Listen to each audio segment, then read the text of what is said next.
ప్రభుత్వ పథకాల అప్డేట్స్ ముఖ్యంగా ఇందిరమ్మ ఇండ్లు, రేషన్ కార్డులు, భూమి లేని పేదలకి 12,000 ఆర్థిక సహాయం, రైతు భరోసా, రుణమాఫీ తదితర సంక్షేమ పథకాలకు సంబంధించి ప్రతి అప్డేట్, ప్రతి డౌట్ క్లియర్ చేస్తూ వీడియోస్ అయితే వస్తాయి. తప్పకుండా సబ్స్క్రైబ్ చేసుకోండి, వీడియోస్ అయితే లైక్ చేస్తుండండి. ఇక వివరాలకు వెళ్తే తెలంగాణ క్యాబినెట్ ఈరోజు అసెంబ్లీ కమిటీ హాల్లో సమావేశం కానుంది. ఉదయం 9:30 గంటలకి సీఎం రేవంత్ రెడ్డి అధ్యక్షతన ఈ కేబినెట్ సమావేశం అయితే ప్రారంభమవుతుంది. ఆ తర్వాత ఉదయం 11:14 డిప్యూటీ సీఎం మరియు ఆర్థిక శాఖ మంత్రి మల్లు బట్టి విక్రమార్క అయితే రాష్ట్ర బడ్జెట్ను అసెంబ్లీలో ప్రవేశపెడతారు. ఇక రాష్ట్ర శాసనసభ వ్యవహారాల శాఖ మంత్రి శ్రీధర్ బాబు అయితే శాసన మండలిలో ఈ వార్షిక బడ్జెట్ అయితే ప్రవేశపెట్టబోతున్నారు. మరి దీనికి సంబంధించి ప్రతి వర్గం వారు మరి ఈ బడ్జెట్లో మాకు ఏం కేటాయింపులు జరుపుతారు, మాకు ఏ విధంగా లాభం చేకూరుతుంది బడ్జెట్లో అనే అంశాల మీద అయితే ఆసక్తిగా అయితే ఎదురు చూస్తున్నారు. దీనికి సంబంధించి వివిధ వర్గాల ప్రజలైతే మరి నేడే ప్రవేశపెట్టబడబోతున్నటువంటి 3,15,000 కోట్ల భారీ బడ్జెట్కి సంబంధించి మా శాఖకు ఏం నిధులు ఇస్తున్నారు, మా ఇందిరమ్మ ఇండ్లకు సంబంధించి ఎలాంటి నిధులు కేటాయిస్తున్నారు, భూమి లేని పేదలకు 12,000 ఆర్థిక సాయం కోసం కేటాయింపులు, రేషన్ కార్డుల కోసం రైతు భరోసా, వీటన్నిటికి కూడా కేటాయింపులు ఉన్నాయా లేదా అని ఎదురు చూస్తున్నారు. ఈరోజు ఖచ్చితంగా ఈ బడ్జెట్లో క్లారిటీ వచ్చే అవకాశం ఉంది. ఇంకా రాష్ట్ర వ్యాప్తంగా ఇందిరమ్మ ఇండ్ల కోసం, రేషన్ కార్డుల కోసం అయితే లక్షలాది మంది ఎదురు చూస్తున్నారు. ప్రస్తుతం అయితే కేవలం 72,000 ఇందిరమ్మ ఇండ్లనే మంజూరు చేశారు. రేషన్ కార్డులు కూడా త్వరలో ఉగాది నుంచి మొదలు పెడతామని చెప్తున్నారు. మరి ఇందిరమ్మ ఇండ్లకు సంబంధించి నిధులు కూడా ఇప్పుడు ఇచ్చే 5 లక్షలు అయితే ఏ మూలకు సరిపోవు కాబట్టి 5 లక్షలు బడ్జెట్ను కూడా పెంచాలి. త్వరితగతిన రాష్ట్ర వ్యాప్తంగా ఉన్న అన్ని గ్రామాల్లో కూడా ఇందిరమ్మ ఇండ్ల ఫైనల్ లిస్ట్ని ఈ వారం లోపల పెట్టే విధంగా చర్యలు తీసుకోవాలని చెప్పేసి అందరూ కూడా కోరుకుంటున్నారు. ఎందుకంటే కేవలం సెలెక్ట్ మండలానికి ఒక గ్రామంలోనే దాదాపు 72,000 ఇండ్లే స్టార్ట్ అయినాయి. మరి మాకెప్పుడు స్టార్ట్ అవుతాయి అని చెప్పేసి హైదరాబాద్ జిహెచ్ఎంసీ పరిధిలో కానీ రాష్ట్ర వ్యాప్తంగా వివిధ గ్రామాల ప్రజలందరూ కూడా ఇందిరమ్మ ఇండ్ల ఫైనల్ లిస్ట్ కోసం అయితే ఎదురు చూస్తున్నారు. ఇప్పటికే L1, L2, L3 అనిగా 3 విభాగాలుగా దరఖాస్తులను విభజించారు.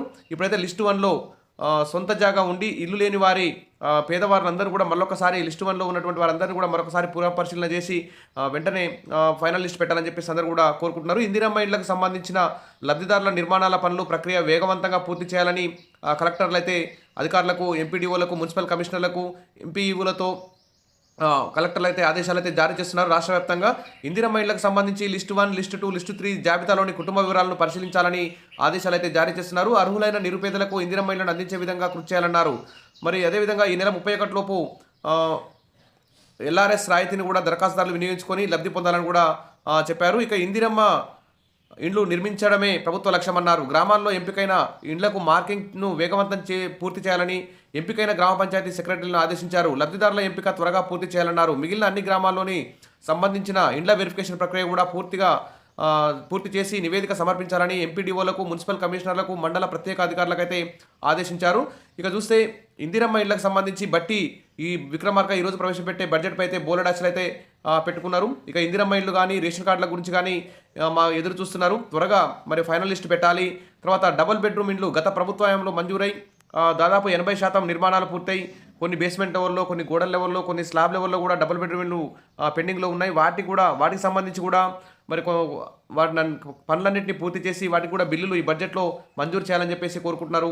గత ప్రభుత్వాల్లో హయాంలో మంజూరైనటువంటి డబుల్ బెడ్రూమ్ ఇళ్లకు సంబంధించి కూడా పెండింగ్ బిల్లు అన్నిటి కూడా మంజూరు చేయాలని చెప్పేసి ఈ బడ్జెట్లో కేటాయించాలని చెప్పేసి కోరుకుంటున్నారు అందరూ కూడా.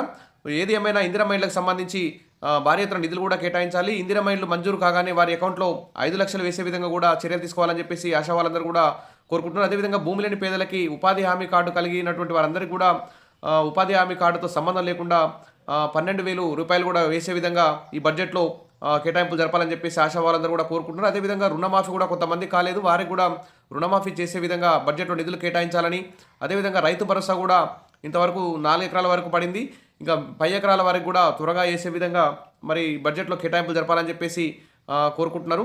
ఇక గత ప్రభుత్వ హయాంలో మంజూరై పెండింగ్లో నిర్మాణ దశలో ఉన్నటువంటి ఇండ్లకు కూడా బిల్లులు మంజూరు చేసే విధంగా కూడా ఈ బడ్జెట్లో కేటాయింపులు జరపాలని చెప్పేసి ఈరోజు అసెంబ్లీలో ప్రవేశపెట్టబోయే 3,15,000 కోట్ల భారీ బడ్జెట్కు సంబంధించి ప్రతి వర్గం వారైతే ఎదురు చూస్తున్నారు.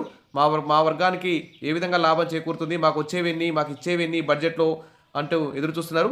మరి ఏది ఏమైనా ఇందిరమ్మ ఇండ్ల ఫైనల్ లిస్ట్ అయితే వెంటనే ఈ వారం లోపల కంప్లీట్ చేయాలని చెప్పేసి అందరూ కూడా ఎదురు చూస్తున్నారు. రేషన్ కార్డులు కూడా త్వరగా ఇవ్వాలని చెప్పేసి, భూమి లేని పేదలకు 12,000 కూడా ఇవ్వాలని, వీటన్నిటికి కూడా మరి బట్టి ప్రవేశపెట్టబోయే బడ్జెట్పై అయితే బోలెడ్ ఆశలతో ఎదురు చూస్తున్నారు. అప్డేట్ రాగానే అందిస్తాను. తప్పకుండా సబ్స్క్రైబ్ చేసుకోండి, వీడియోస్ అయితే లైక్ చేస్తూ ఉండండి.